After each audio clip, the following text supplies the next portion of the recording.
ሁላችሁም ስለመጣችሁ ደስ ብሎኛል። እግዚአብሔር አምላክ የተመሰገነ ይሁን። ኤርጋ ወሮታ ዕብራውያን ያዳፍ አባን ኬኛ ጳውሎስ ከንበሬሴ በቆናጃ ኢሳይል አላየችው ለኮብሰ ተኮራ ጀልቀብደኔ አመሰዴቲ ከንጀሩ ዱቢሳሺ ከቁጥር 1 እስከ 3 ድረስ ያለውን አብረን እናነባለን። ስለዚህ የክርስቶስ ነገር መጀመሪያ የሚናገረው ቃል ትተን ወደ ፍጻሜ እንሂድ። ስለዚህ የክርስቶስን ነገር መጀመሪያ የሚናገረውን ቃል ትተን ወደ ፍጻሜው እንሂድ። መሰረትን ደግመን አንመሰርትም። መሰረትን ደግመን አንመሰርት። እርሱን ከሞተ ስራና ንስሐ በእግዚአብሔር እምነት ስለ ጥምቀቶችና እጆችንም ስለመጫን ስለ ሙታንም ትንሣኤ ስለ ዘላለም ፍርድ ትምህርት ነው በማለት ቅዱስ ጳውሎስ ይናገራል። እንግዲህ ስለ ኦሪት እየተናገረ ነው። ምን ማለቱ ነው? የክርስቶስ ነገር መጀመሪያ የሚናገረው ቃል ትተን ወደ ፍጻሜው እንሂድ ይላቸዋል። እነሱ ያስቡት የነበሩ በኦሪት የነበረውን ቃል ሁሌ ደጋግሞ ያስቡ ስለነበረ፣ ስለ ኦሪት ይናገሩ ስለነበረ፣ የኦሪት ሀሳብ ላይ ስታክ አድርገው ቆሞ ስለነበረ ወደ ቀደመ ነገር ሳይሆን ወደ ፍጻሜ ወደ ተፈጸመው እንምጣ በማለት ይናገራቸዋል። እንግዲህ ብፅዓት ሳያኖች የሐሰት ትምህርትን ያስተምሯቸው ስለነበረ ወደኋላ እንዲመለሱ እንዲያክፈገፍጉና ወደ ኦሪት እንዲመለሱ ወደ መገዘር እንዲመጡ ይናገር ስለነበረ ቅዱስ ጳውሎስ ይህንን ይቃወማቸዋል። ዕብራውያን 5:12 ላይ ከጊዜ የተነሳ አስተማሪዎች ልትሆኑ ሲገባችሁ ብሎ ይወቅሳቸዋል ማለት ነው። የሮዴ ራዳ በርኖታ ጎፍታን ከኛ ኢየሱስ ክርስቶስ ስኒፍ ከኔ ከና ኦሶ ሁበተኒ ነሞታ ብራዳ በርሲሱ ቀባጠን ማይ ቦለት ዴቢተኒ ጀዴ ወሮታ ዕብራውያን ጀደመን ወነ ጃዳ ጀቹላ ኢሳን ጋፈተ ይጠይቃቸዋል። ለምን ወደኋላ ትመለሳላችሁ እያለ ማለት ነው። እንዴት ነው ወደ ኦሪት የምትመጡት? እንዴት ወደ ቀደመ ነገር ትመለሳላችሁ? ለምንድነው በአዲስ ኪዳን የተሰጠውን እውነተኛ የሆነችዋን ቃል የተፈጸመችዋን የማንቀበለው እያለ በዚህ በኦሪት ሕግ ውስጥ ያለውን ስርዓት ለማከናወን የሚሄዱ ሰዎችን ይናገራቸዋል ማለት ነው ቅዱስ ጳውሎስ። ወደ ፍጻሜው እንሂድ የሚለው ትርጓሜ ምንድን ነው ቢባል ሰው ቢኖር ወደ ፍጹም ማዕረግ እንዲደርስ ማለት ነው። ይሁም ምግባር ትሩፋት እንለዋለን። ማዕረገ ፍጻሜ የሚባለው ሲሆን ወደ ክብር፣ ወደ ፍጻሜ፣ ወደ መብቃት መሄድ ሲገባን እንዴት ወደኋላ ትመለሳላችሁ እያለ ቅዱስ ጳውሎስ ይወቅሳችኋል ማለት ነው። ሌላው መሰረትን ደግመን አንመሰርት በማለት ይናገራል። መሰረት የሚለው የክርስትናው ሃይማኖት ትምህርት ሲሆን በብዙ ቦታ ሃይማኖቱን መሰረት ይለዋል። በሐዋርያት በነቢያት መሰረት ላይ ታንጻለች እና ኤፌሶን 2 የኤፌሶን መልእክት ምዕራፍ 2 ቁጥር 20 ላይ የእግዚአብሔር ጸጋ እንደተሰጠኝ መጠን እንደ ብልሃተኛ የአናጺ አለቃ መሰረትን መሰረትኩ ሌላም በላዩ ላይ ያንጻል በማለት በመሰረት ላይ ሌላ መሰረት ወይም ሌላው የሰራው መሰረት ላይ ሌላ ግንበኛ ቢመጣ ሌላ ሁለተኛ መሰረት እንደማይሰራ በመሰረቱ ላይ ቤት እንደሚያቆም ሁሉ አንድ መሰረት ሁለት ጊዜ እንደማይሰራ ይናገራል ማለት ነው። ስለዚህ ክርስቶስ የመሰረታት ይቺ ቤተክርስቲያን ላይ ማነጽ እንጂ ሌላ ትምህርት እንደማይገባ ቅዱስ ጳውሎስ ያስተማረው ትምህርት ላይ ሌላ ደግሞ ትምህርት የሚሰጡትን ይቃወማል። ስለዚህ በመሰረት ላይ ሌላ መሰረት ደግመን እንዴት እንሰራለን ብሎ ይጠይቃል ማለት ነው። ይሰማል?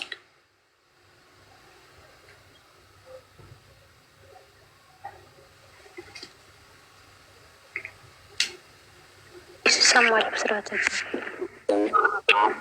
እሺ። እግዚአብሔር ከሁላችን ዝም አላችሁ። ሼር ወይ ምናምን አልኩትሽ። እግዚአብሔር ከኛ ጋር ይሁን። ስለዚህ በመሰረት ላይ መሰረት አይሰራም ብሎ ቅዱስ ጳውሎስ ይቃወማቸዋል ማለት ነው። የሐሰት ትምህርት እንዳይማሩ የሐሰት መሰረትም እንዳይመሰረት ማለት ነው። ሃይማኖት ግን የክርስቶስ አገልጋይ መሆን ስለሆነ በሃይማኖት የክርስቶስ አገልጋይ የሆኑ ሰዎች ክርስቶስ የመሰረታት ቤተክርስቲያን ላይ ትምህርት ይሰጣሉ። ቅዱስ ጳውሎስ ባስተማረው ትምህርት ላይ ደግሞ ሌላ መጥቶ ትምህርት ያስተምራል እንጂ እንደ አዲስ አፍርሶ ድጋሚ መሰረትን እንደማይሰራ ቅዱስ ጳውሎስ ይቃወማቸዋል ማለት ነው። ዕብራውያኖችን እንዲጠነቀቁ የክርስቶስ አምነው በክርስቶስ ታማኝ የነበሩ መልሰው ወደ ሌላ ክህደት እንዳይሄዱ ይከለክላቸዋል ማለት ነው። ከቁጥር 3 እስከ 6 ያለውን እናንብበው እስኪ። እግዚአብሔር ቢፈቅድ ይህን እናደርጋለን አለ። ማን ቢፈቅድ? እግዚአብሔር ቢፈቅድ ምን እንላለን? ይህን እናደርጋለን። እግዚአብሔር ቢፈቅድ ይህን እናደርጋለን። አንድ ጊዜ ብርሃን የበራላቸውን ሰማያዊውን ስጦታ የቀመሱትን ከመንፈስ ቅዱስ ተካፋያቸውን የነበሩትን መልካሙን የእግዚአብሔር ቃል ሊመጣ ያለውን የዓለም ኃይል የቀመሱትን ሊመጣ ያለውን የዓለምን ኃይል የቀመሱትን በኋላም የካዱትንም እንደገና ለንስሐ እነርሱ ማደስ የማይቻል ነው ይላል። ስለዚህ እንደ አዲስ ለንስሐ እነሱን ምን ማደስ የማይቻል ነው፣ ለራሳቸው የእግዚአብሔር ልጅ ይሰቅሉታልና ያዋርዱታልማና ብሎ ይናገራል። እንግዲህ ከቁጥር 3-6 ያለው አንድ ወደ ክርስትና ሃይማኖት የገባ ሰው ወደ ክህደት ቢመለስ ያን ሰው ወደ ሃይማኖት ለመመለስ አስቸጋሪ እንደሚሆንና ብዙ ድካም የሚጠይቅ መሆኑን ይናገራል። አምኖ ተጠምቆ የክርስቶስ አካል ከሆነ በኋላ ከእንደገና ክዶ ከወጣ ያን ሰው ለማስተማር ለመመለስ አድካሚ ነው በማለት ቅዱስ ጳውሎስ ይናገራል። ፈጣሪን ካለማወቅ ወደ ማወቅ፣ ከአምልኮተ ጣዖት ወደ አምልኮተ እግዚአብሔር፣ ከኃጢአት ስራ ወደ ጽድቅ ስራ የተመለሱትን ማለት ሲሆን አንድ ጊዜ ብርሃን የበራላቸውን የሚለው ሰማያዊ ስጦታ የቀመሱ የሚለው ሰማያዊ ስጦታ የሚለው የእግዚአብሔርን ጸጋ ከቀመሱ በኋላ የእግዚአብሔር ልጆች ከተባሉ በኋላ ስርየትን፣ ተአምራትን እነዚህ ሁሉ ካዩ በኋላ ከመንፈስ ቅዱስ ተካፋዮች ሆነው የነበሩትን የመንፈስ ቅዱስ ተካፋይ የሚለው የመንፈስ ቅዱስን ልጅነት ያገኙ የእግዚአብሔር ልጆች የተባሉ ሲሆን መልካሙን የእግዚአብሔር ቃል ሊመጣ ያለውን የዓለምን ኃይል የቀመሱ ሲል የእግዚአብሔር ቃል የተባለው ወንጌል ሲሆን ሊመጣ ያለው ኃይልም የሚለው በአንድምታ ትርጓሜ ተአምራት ወመንክራት፣ ተአምራትን ድንቅ ነገሮችን ማድረግ እነዚህን በማለት ይጠቅሳቸዋል። ከዛ ወዲያ መንግስት ሰማያት ማለት መንግስት ሰማያት ዋዜማ ማለት ሲሆን ለመንግስተ ሰማያት የበቁ ሆነው ሳሉ እየደረሱ ሳሉ ለካዱ ማለት ነው። በኋላም የካዱት እንደገና ለንስሐ እነሱን ማደስ የማይቻለው ይላል። ስለዚህ ድጋሜ ወደ ክርስትናው እነዚህን ሰዎች ለማምጣት እጅግ በጣም የሚከብድ ነው ብሎ ቅዱስ ጳውሎስ ይናገራል። የንስሐ ስራ ይናቃል ማለቱ ሲሆን ይናቃል ብሎ የሚጠይቅ ሲሆን ሁለተኛ መጠመቅ በጥምቀት ሁለተኛ አዲስ ክርስቲያን መሆንም የማይቻል ነው በማለት ይናገራል። ስለዚህ እንደነዚህ አይነት ሰዎች ቢመለሱ ድጋሜ የእግዚአብሔር ልጅነት አገኙ ተብለው ጥምቀት አይከናወንም። ጥምቀት ስርዓቱ አንድ ስለሆነ እንደነዚህ አይነት ሰዎች ለመመለስም ደግሞ እጅግ አድካሚ እንደሆነ ቅዱስ ጳውሎስ ይናገራል ማለት ነው። ዮሐንስ አፈወርቅ ደግሞ የንስሐ ስራ በማለት ይናገራል። በንስሐ ለመመለስ የሚከብድ ቢሆንም ደግሞ ቢመለሱ እንደ አዲስ ልጅነት ለማግኘት አይጠመቁም በማለት ዮሐንስ አፈወርቅ ይናገራል።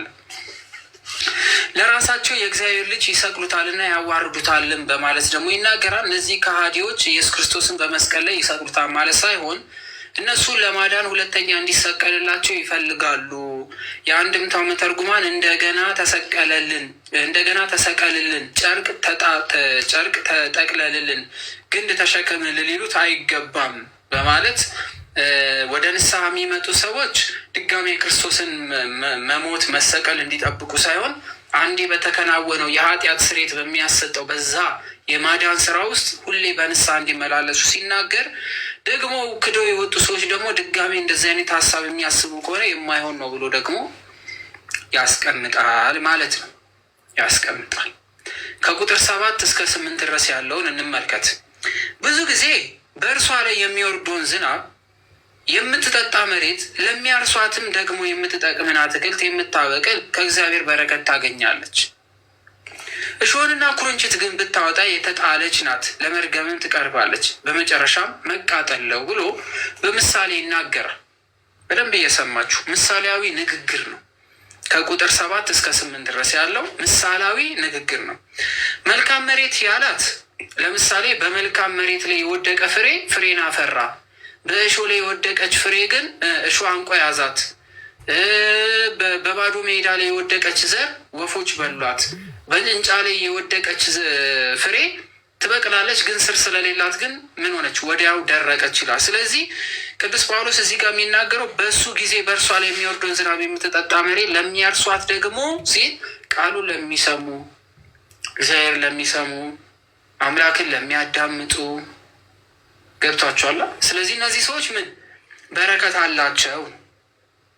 ነገር ግን እሳ ታርሳ ዘር ተሰጧት ግን እሾህ የምታበቅል ከሆነ ግን የተረገመች ናት። በላለም የበቀለው ነገር ምን ይሆናል? ከምርቃት ይልቅ መርገም ይደርስባታል። ወደ እሾህ ወደ እሳት ትጣላለች ነው። ስለዚህ ሁላችንም ምን መሆን መቻል አለብን ማለት ነው? የእግዚአብሔርን ቃል ከሚሰሙት ወገን መሆን እንደሚገባን ይናገራል። ወደኋላ እንዳንመለስ እሾህ የምናበቅል ልብ እንዳይሆን ሲያስጠነቅቀን ይህን ክፍል ቅዱስ ጳውሎስ ይናገራል ማለት ነው። ቅዱስ ጳውሎስ ይህን ክፍል ይናገራል።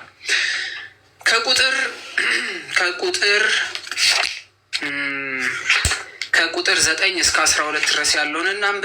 ከቁጥር ከቁጥር 9 እስከ 12 ያለውን እናንብብ። እንደዚህ ይላል።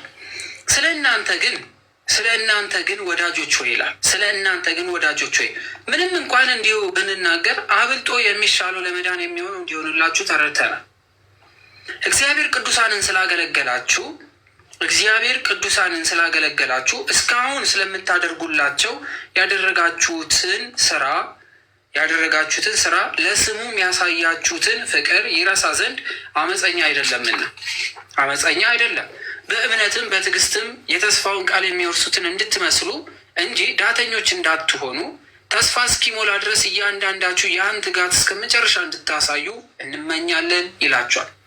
ስለዚህ ስላደረጉት ነገር ቅዱስ ጳውሎስ ይናገራል። ስለሰሩት ያንን እግዚአብሔር አምላክ አይረሳባችሁ። ነገር ግን ካልጸናችሁ እስከ መጨረሻው ድረስ እግዚአብሔር አምላክ በነገራችሁ ነገር የማትጸኑ ወደኋላ የምትመለሱ ከሆነ ግን ይፈረድባችኋል እያለ ወዳጆች ምንም እንኳን ብንናገር አብልጦ የሚሻለውን ለመዳን የሚሆነውን እንዲሆንላችሁ ተረድተናል ሲል እንዲሁ ብንናገር የምታበቅል መሬት በእሳት እንደምትቃጠል ለምሳሌ በመምሰል የማያምን ትውልድ ሁሉ የሚጠፋ ነው ብሎ ይነግራቸውና ዕብራውያን ግን ከክህደት ተመልሶ የሚሻለው ለመዳን የሚሆን ነገር እንደሚሆንላቸው ተስፋ ይሰጣቸዋል።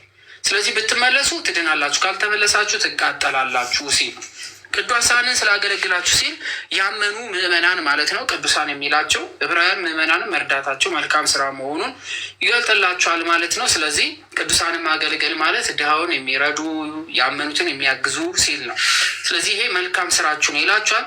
ያደረጋችሁት ስራ ለስሙ ያሳያችሁትን ፍቅር ይረሳ ዘንድ እሱ አመፀኛ አይደለም ይላል። እግዚአብሔር አምላክ አመፀኛ አምላክ አይደለም፣ በነገራቶች ሁሉ የሚረሳ አይደለም። እግዚአብሔር አምላክ መሐሪ፣ ደግ፣ የዋህ፣ ንጹህ ነው ብሎ ይነግራቸዋል። ሕዝቅኤል ምዕራፍ 2 ላይ፣ ኢሳይያስ 65 ላይ፣ ሮሜ 3 ላይ እነዚህ ቃላቶች ተጽፈው እናገኛቸዋለን። ስለዚህ አመፀኛ አይደለም ሲል እግዚአብሔር አምላክ ዝም ብሎ የሚቆጣ አምላክ አይደለም ሲል ነው። በእምነትና በትዕግስት የተስፋውን ቃል የሚወርሱ እንድትመስሉ እንጂ የዳተኞች እንዳትሆኑ ሲል እነዛ ካላመኑት ወገን እንዳትሆኑ የእግዚአብሔርን የጽድቅ መንገድ ትወርሱ ዘንድ መልካም እንድትሆኑ። ዳተኛ ማለት እየሰማ ማይሰማ፣ እየተነገረው ማይተገብር፣ እውነታውን እያወቀ እውነት የሚክድ አይነት ሰው እንዳይሆኑ ያስጠነቅቃቸዋል ቅዱስ ጳውሎስ። ዳተኛ አትሆኑ፣ ዳተኛ ሰዎች ፍርድ ይፈረድባቸዋል። ስለዚህ ቅዱስ ጳውሎስ ንስሐ መግባት ከሌለ ምንም ቢያምኑ ሞት እንዳለ ይነግራል። ኃጢአትን ከሰራ ሰው ንስሐ ከሌለው ይሞታል እያለ ነው። ተስፋ እስኪሞላ ድረስ ሲል አማኞች ሃይማኖታዊ ስራ የሚሰሩት መንግስተ ሰማያን ለመውረስ ተስፋ ስላላቸው ነው እና ዕብራውያን ተስፋ የሚያደርጉትን ነገር ለማግኘት በሃይማኖት መጽናት መጠበቅ እንዳለባቸው ሲናገር ተስፋ እስኪሞላ ድረስ ይላል። ተስፋችን መቼ ነው የሚሞላው? ክርስቶስ ሲመጣ።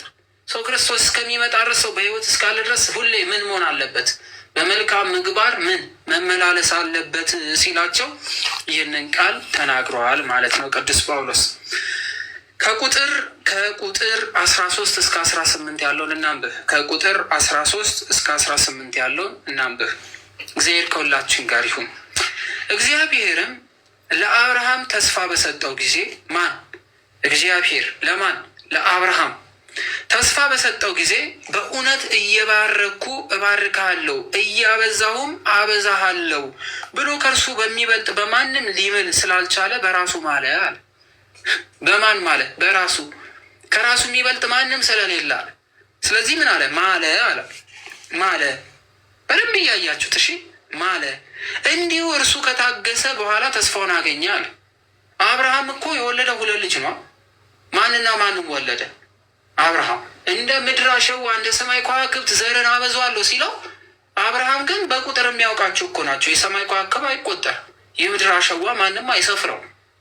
በፍሬ ቁጠሩ ብንል አንቆጥርም። አብርሃም ስንት ልጅ አለው?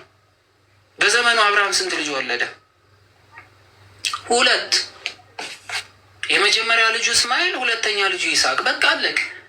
ስለዚህ አብርሃም ስለታገሰ ሲል የአብርሃም ልጆች ብዙዎች አልሆነ? የአብርሃም ቃል ኪዳን ለሁላችን አልተፈጸመልን?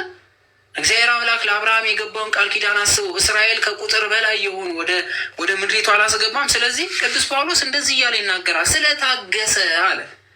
አብርሃም ትዕግስተኛ ስለነበረ ሰዎች ከእርሱ በሚበልጠው ይምላሉና ለማስረዳት የሚሆነው መሐላ የሙግት ሁሉ ፍጻሜ ይሆናል አለ። ስለዚህ እግዚአብሔር ተስፋውን ቃል ለሚወርሱ ፍቃዱ እንደማይለወጥ አብልጦ ሊያሳያቸው ስለፈቀደ እግዚአብሔር ሊዋሽ በማይቻል በሁለት በማይለወጥ ነገር በፊታችን ያለውን ተስፋ ለመያዝ ለሸሸን ለእኛ ብርቱ መጽናናት ይሆንልን ዘንድ በመሐላ በመካከል ገባ። ይህም ተስፋ እንደ ነፍስ መልህቅ አለናል። እመጣለሁ ብሏል አላለ?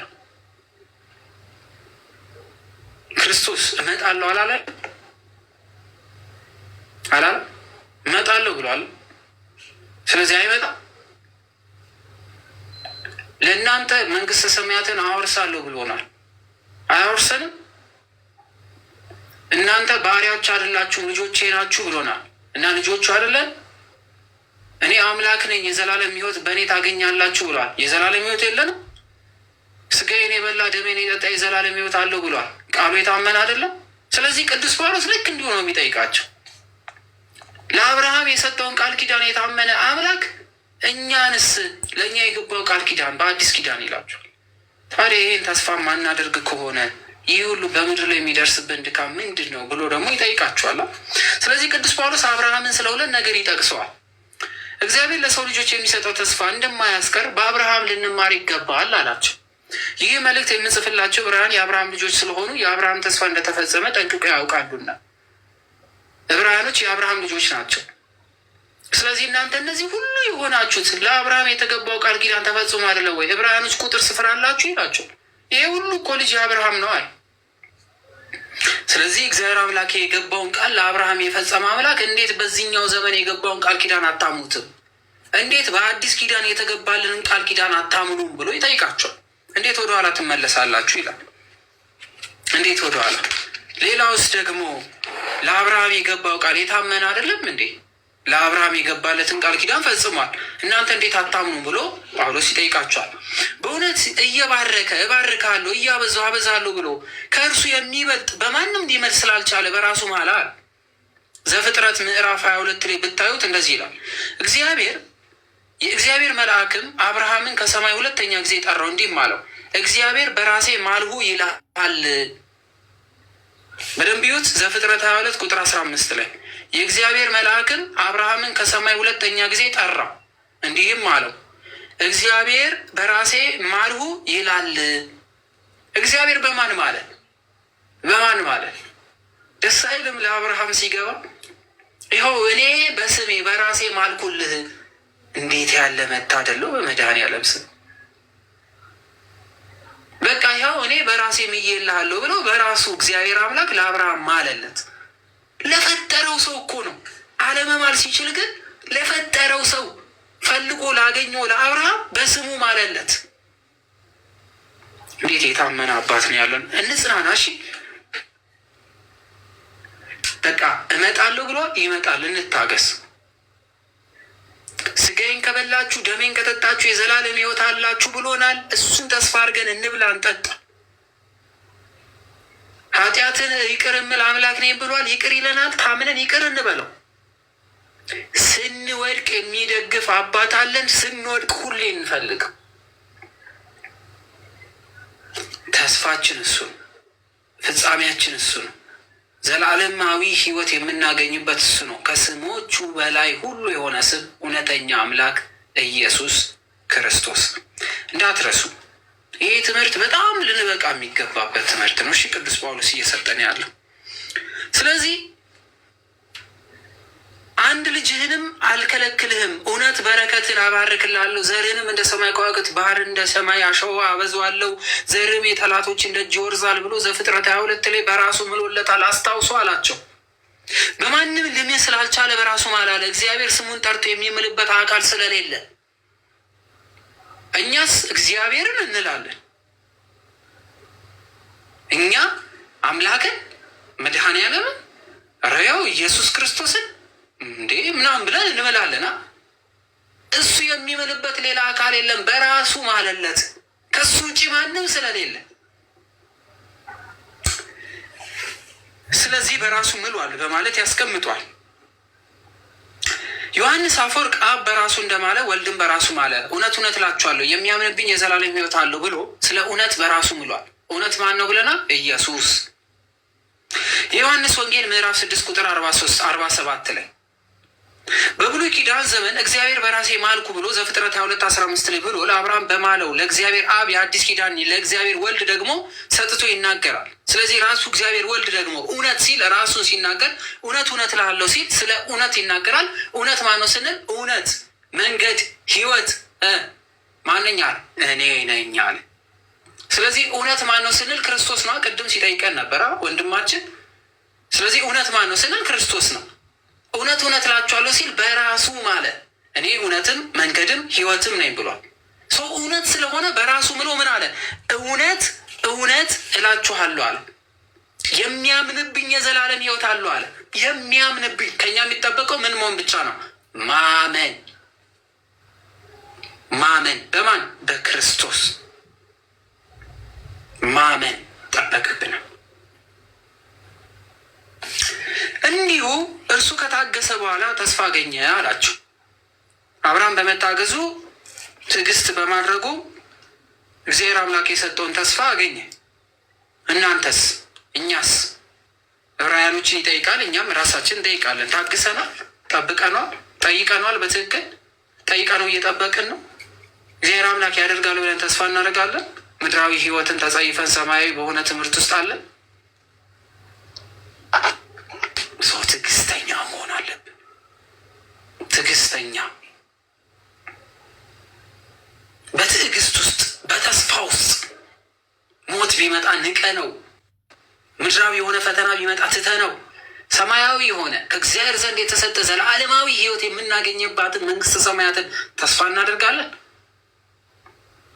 ገና እኮ የሆነ ነገር ሲጎለን ውይ አምላክ አንተማ ብትኖር እንዲህ አንሆንም ነበረ፣ አንተ ብትኖር አይጎለንም፣ አንተ ብትኖር ኖሮ የሁሉ ነገር፣ አንተ ብትኖር ቤት አይደፈርም፣ አንተ ብትኖር እሱ ስለሌለ ነው እንደ ወንበዴ የተሰቀለው። እሱ አምላክ ስላልሆነ ነው የተገረፈው። እሱ እውቀት ስላልነበረው ነው ያ ሁሉ መከራ ሲደርስበት ዝም ያለው። እግዚአብሔር ዝም ስላለ የለም ማለት አይደለም። እግዚአብሔር ማንነቱን ሲገልጥ ዝም ያሉት ሁሉ የጮሁት ሁሉ ዝም ይላሉ። ዝም ያለው እግዚአብሔር አምላክ መናገር ይጀምራል። እኛ ታግሰናል እንዴ? መታገስ የራሳችን ነው። ለዚህ ነው ታገሱ ይለናል። ትዕግስት አስፈላጊነቷን ቅዱስ ጳውሎስ ይናገራል። ሰዎች ከእነርሱ በሚበልጠው ይምላሉና ለማስረዳት የሆነውን መሐላ የሙግት ሁሉ ፍጻሜ ይሆናል። ቅዱስ ጳውሎስ መሐላ የሙግት የክርክር ፍጻሜ እንደሚሆን ይነግረናል። መማል የክርክሮች ሁሉ ማብቂያ ነው። አንተ ሰው አይደለም ሲል ማርያምን እኔ ሰው ነኝ፣ እግዚአብሔርን ሰው ነኝ፣ እኔ ሰው ነኝ፣ እኔ ኢትዮጵያዊ ነኝ፣ እኔ ምናምን ብለን እንምላለን። በሆነ ነገር እናቴን ሳይ አባቴ ነው ምናምን ብለን እንምላለን። የሙግቶች ሁሉ ማብቂያ ነው። አምላክን ማንም የሚሞግተው እንኳን የሚችል ባይኖር እግዚአብሔር አምላክ ግን በራሱ ምሎ ለሰው ልጆች ተስፋ ሰጡ። ጌታችን ኢየሱስ ክርስቶስ እውነት እውነት እላችኋለሁ ብሎ እውነት ማለት ራሱ ነው። ስለዚህ በራሱ ምሎልናል ነው። እውነት እውነት ሲል ስለ እውነት ማለት ይሄ ውሸትና እውነት የምትለዋን እያሰብን ከሆነ ተሸውደናል። እውነት ህይወት መንገድ እኔ ነኝ ብሏል። እኔ ነኝ ያለው እውነት ነኝ እያለ ነው። እውነት ማነው ስንል ክርስቶስ ነው። እውነት እውነት እላችኋለሁ ሲል እውነት እኔ እያለ በራሱ እየማለልን ነው። ስለዚህ ዘላለማዊ ህይወት የምናገኝበት እውነት የሆነ ክርስቶስ ላይ ተስፋ ልናደርግ 100% ዝግጁ መሆን እንዳለብን ይነግረናል። ስለዚህ የሙግቶች ሁሉ መፈጸሚያ ጌታችን መድኃኒታችን ኢየሱስ ክርስቶስን ማመን እሱን አምኖ መቀበል እንደሆነ ይነግረናል ማለት ነው።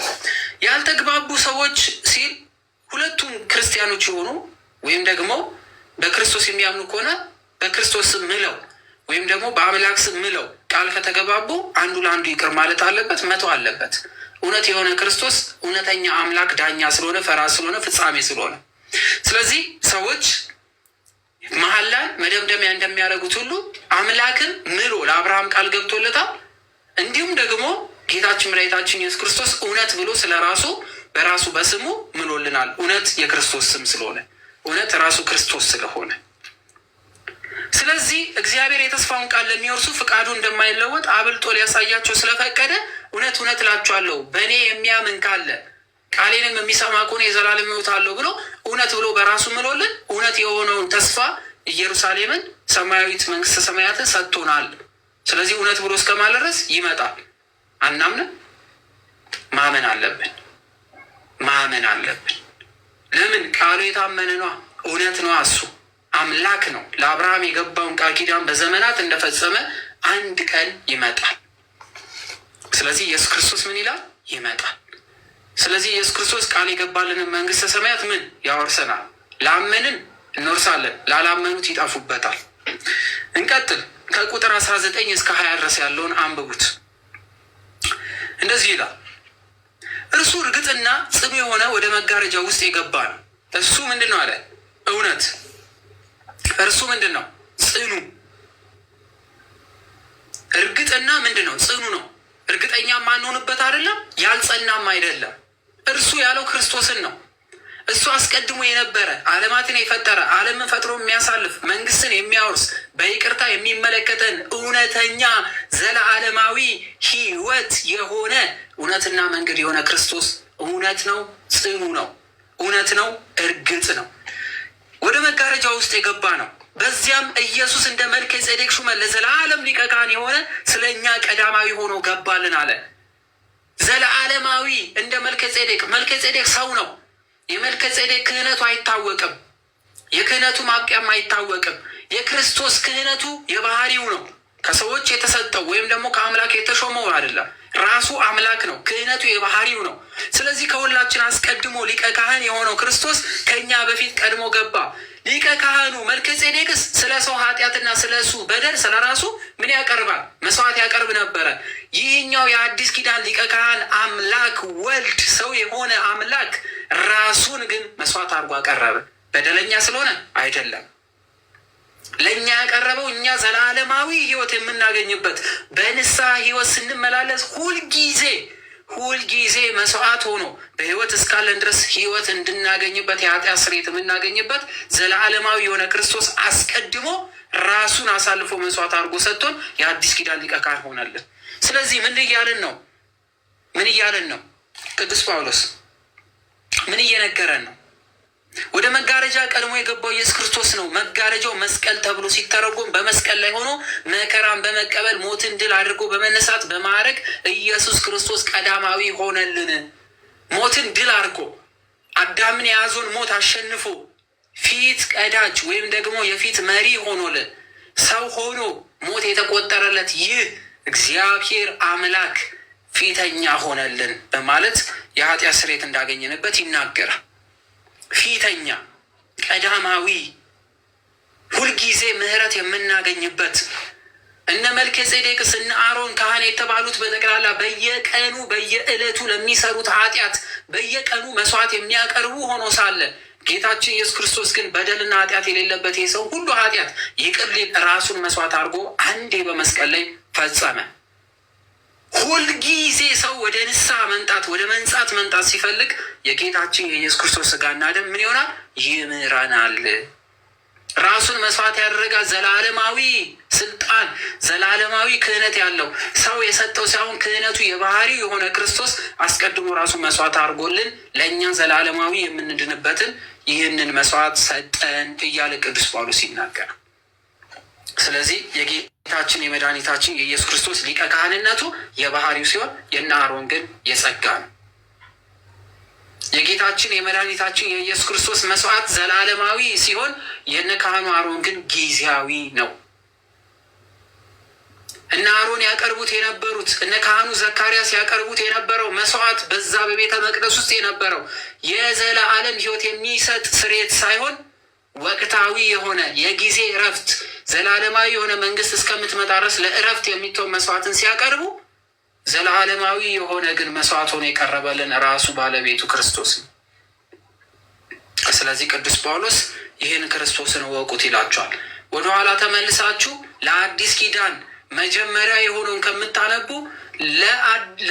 ለኦሪት ወይም ደግሞ ለብሉይ የተሰጠችዋን የዛችን የብሉይ መንገድ ለአዲስ ኪዳን ጥላ የሆነችዋን የኦሪትን ሕግ መፈጸሚያ የሆነችዋን አዲስ ኪዳን ብትቀበሉ ይሻላችኋል ይላችኋል። ዛሬም የሚበላውን ዛሬም አምላክ ይበላል ብላችሁ የምታስቡትን በግና ፍየል እየጎተታችሁ አምጥታችሁ መስዋዕት ከምታደርጉ ዘላለማዊ የሆነ መስዋዕት ሆኖ ራሱ የቀረበውን ክርስቶስን ብሉት እያላቸው ዛሬም መታችሁ እነ ካህኑ አሮን ያደርጉት የነበረውን ስርዓት ከምትፈጽሙ እሱ ራሱ መስዋዕት ሆኖ የመጣልን ክርስቶስን በቀራንዮ ላይ ተመልከቱት እያላቸው።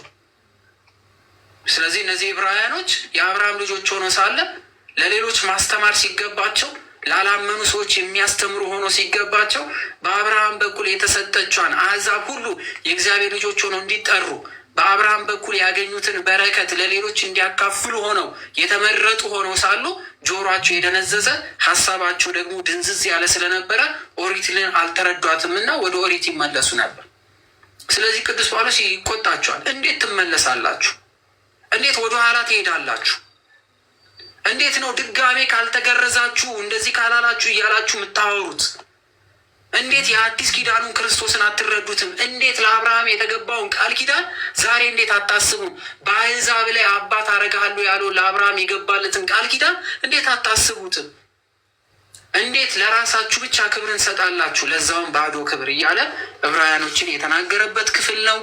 ከዚህ በኋላ ያለው ትምህርትም በጣም ይጠነክራል። በነገራችን ላይ ይህ የዕብራውያን መልእክት ሚስጥረ ሥላሴን፣ ሚስጥረ ስጋዌን፣ ሚስጥረ ቁርባንን፣ ሚስጥረ ትንሣኤ ሙታንን በጣም የሚነካ ስለሆነ በጣም አስደግፎ የሚናገር ስለሆነ ስለ መስዋዕት አቀራረብ፣ ስለ ክህነት ስልጣን፣ የክርስቶስ ክህነት ምን እንደሆነ፣ ሰዎች በንስሐ ምን እንደሚያገኙ፣ ንስሐ ያልገቡ ምን እንደሚሆኑ፣ መስቀል ላይ የተፈጸመው የመስዋዕቱ ስራ የቤዛነቱ ስራ ምን እንደሆነ፣ መካከለኛ ሲለው ምን ማለት እንደሆነ፣ አምላክ ሰው ሆኖ የመጣበት ሚስጥር ምን እንደሆነ፣ ከእግዚአብሔር አብ ጋር ያለው ስልጣን ምን እንደሆነ፣ ክርስቶስ የተናገረው ቃል ምን እንደሆነ ሙሉ የሚዘረዝርበት ስለሆነ በጣም ጠንክረን መማር አለብን። የመንፈስ ቅዱስ እገዛ ግን ያስፈልገናል።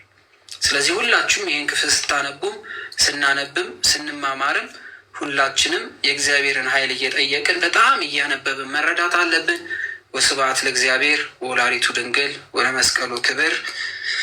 ለአባታችን ለጳውሎስ የገባው ቃል ኪዳን ለሁላችን ይሆንልን። እግዚአብሔር ቀን ከጨመረልን ነገ ደግሞ ምዕራፍ 7 እናነባለን። ጥያቄ ያላችሁ ዛሬ በተማርነው ትምህርት ላይ ጥያቄ ያላችሁ መግባት ትችላላችሁ። ይቆያል።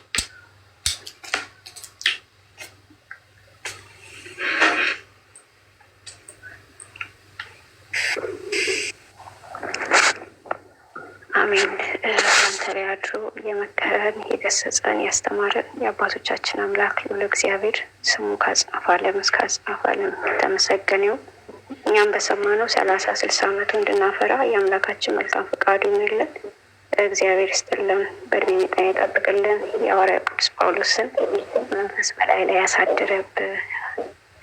አስተምሮናልና መክሮናልና ገስጾናልና